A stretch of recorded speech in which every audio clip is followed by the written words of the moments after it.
Hi everyone, we're here at the Rich Sounds Preston store today and we're going to speak to one of our colleagues, James, about, well, I'll let him explain. Let's go and have a look.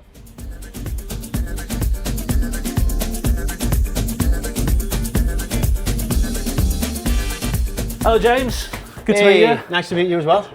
We've heard you've got a bit of a DJing habit. A little bit of a DJing habit, yeah, you could say. Oh look. This, what happens to be on the TV? Yeah, this looks familiar. Not my doing. Yeah, yeah, you're going to show us some of your collection. I would love to show you some of my DJ setup, yeah, my record collection, yeah, absolutely. Be a Let's pleasure. get going, let's go.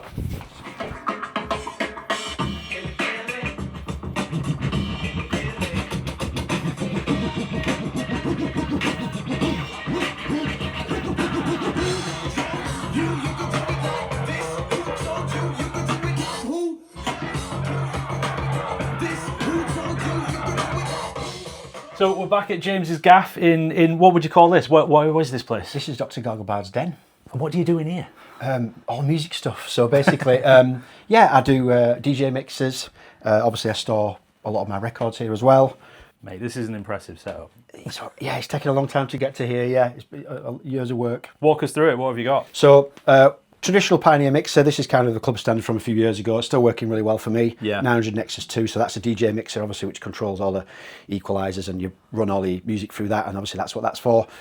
Turntables, industry standard, Technics Mark 5s, 1210 Mark 5s, which are lovely, bulletproof, these things. They're just bulletproof, yeah. And then obviously we've got these media players here. These are Pioneer CDJ 3000s. They play off a memory stick, essentially. You can put a memory stick full of tunes and play them off that, or you can use a computer with them. But they're just digital music players, essentially. That's what they do. But they're pretty powerful. And what I've noticed these what make are these again? So they're Tannoys. Yeah. NFM, near field monitor. Yeah. NFM 8s. 8 is the drive unit size. Mark 2s. I've actually got two pairs. I've got these ones here and I've got another pair over there that I use for when I'm editing videos and listening to music on. And what you're powering off as well. So that's a Cambridge CXA 81. Yeah, classic. Really good bit of kit, yeah. It's never let me down. It sounds really good. It runs two pairs of speakers, actually. It runs the Tannoys that we just showed you, but it also runs these Castles. So these are... Oh, nice. If you look at some of the stuff that we dell at work, so, you know, the Lintons and the Dentons, and they're the same kind of three-way speaker. Pedigree, yeah. Yeah, old school style.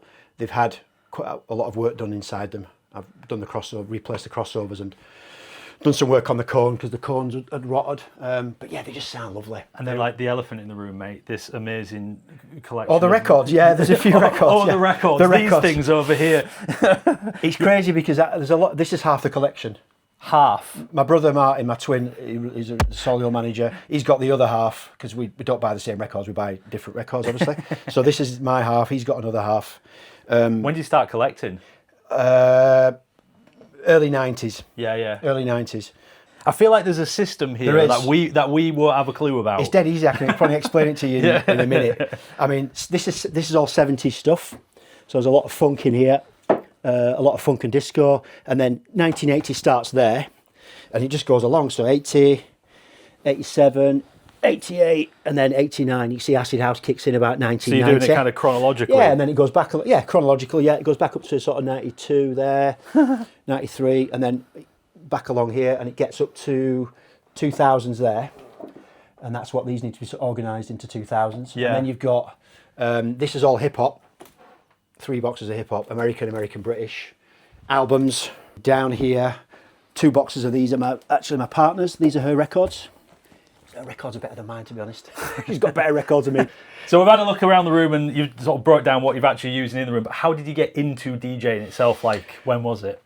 I mean, early 90s, but prior to that, my uncle was a mobile DJ. Right. So me and my twin brother Martin, who's the manager at Solihull, we used to help him set up his weddings and funerals and bar mitzvahs and all that sort of stuff. And sort of got into buying records a few years before the 90s. But when the 90s thing happened, obviously it was an explosion of like, music was just so exciting. There was so much going on and it was just really hard to resist. If you like music like I feel like I was there for a little bit of it, but not the right age. You know, I feel like born in the wrong decade. I have friends who were a few years older than me who were like, oh, it was all over by 1991, you know. They have that view. The purists. Yeah, and that's fine, you know, but we all come to it from different places, don't we, in different aspects. But yeah, just the vinyl thing has always been a thing. I've always liked records. Yeah. I've got digital stuff as well, obviously, with the decks that I use, but there's something nice about a wall of records, I The think. tactile. Yeah, it's just a nice thing to do. Yeah, nice thing to use. So obviously you've got an insane amount of stuff in here. Yeah. But do you have a few standouts, ones that you can just pick out for us and show them off? There are a lot. Yeah, I could keep you here all day, and I know Yeah. you've got wives and children to go on to. But yeah, I'll show you a couple of highlights. So I've on occasion had the good luck of DJing with some of my heroes. There's Cold Cut, who are massive heroes of mine. I did a gig with them at the Beat Herder a few years ago, and they asked them to sign my copy of Say Kids, What Time Is It? Nice. It's a white label.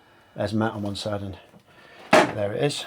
And then we've got similar story. That was wow. John Morales, really well-known producer from America. Yeah. If you look him up, he produced really famous musicians, and he did a track called Weekend, and I got him to sign that for me as well, to James Boogie on. That's John. great. So they're signed. Yeah. They're quite precious to me. Not the most valuable record in here, but one of the most valuable is KLF Chill Out. So yeah, this one is particularly precious to me because I love the KLF, and they deleted their entire back catalogue a few years ago. They're very interesting approaches to business, those people. But yeah, this is deleted, so all the KLF back catalogue is unavailable for sale. So anything physical from them is like gold dust. Yeah, it's become extremely sought after. So that's a precious one. I see a couple more sticking out. Yeah, there's a bit of lovely artwork on these. So these are quite modern records. So Colleen Murphy does a really good radio show. She's a sort of contemporary of David Mancuso, which is the guy who did the Loft Parties in New York. Again, look it up if you're interested. But the packaging on these is just what makes buying a record worth doing, because they're just 70s. They're just beautiful. I mean, they're on Heavenly Records, which is obviously a really well-known label, but just that everything about them is just that's really beautiful. cool. You know. See, this is what makes it, isn't it? This is what makes it all worthwhile. Yeah. A file is great, but a digital file is great for convenience. But these are just. Yeah, these are nice. I'll have these for the rest of my life, hopefully. I've noticed as well, just before I go, you set up with some camera and some video capture stuff as well here. Yes. So is there any way that people can find you? Yeah, online? I mean, my YouTube channel is Dr. Garglebard's Den. You see the logo up there. I don't do live streams yet, so I probably will do some in the future. Yeah. I've just got some new equipment, so I'm just learning how to drive it all. Tell him in the comments to do some live streams. Please.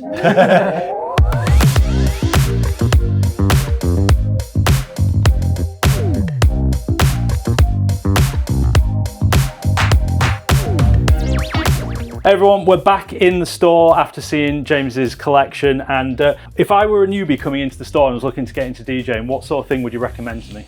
I mean, on the vinyl side, we've got things like this very useful Audio-Technica turntable, which has the ability to be able to rip the record into a computer. Right. So I've done a lot of that with my records, digitizing them for DJing. So that is a really useful bit of kit. It's direct nice drive as as well.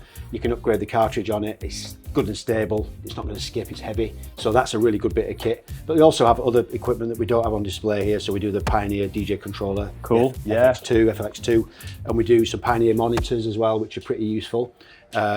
DJ headphones, we've got a few bits of those as well. What do you recommend in terms of going for like active monitors as opposed to like amp and passive speakers? Active monitors are handy, but there's sometimes on the analog input there can be a little bit of a delay on the output, so it makes because it's processing. Isn't yes, it? DSP can get in the way a little bit, so it can make beat matching a little bit trickier. Right. However, with a laptop and a controller, you do have a visual cue as well, so you can kind of get around it that way. Okay. But really, an amp and speakers. I mean, this is similar to what I use on my system. This is a new version of what I use, the CX81.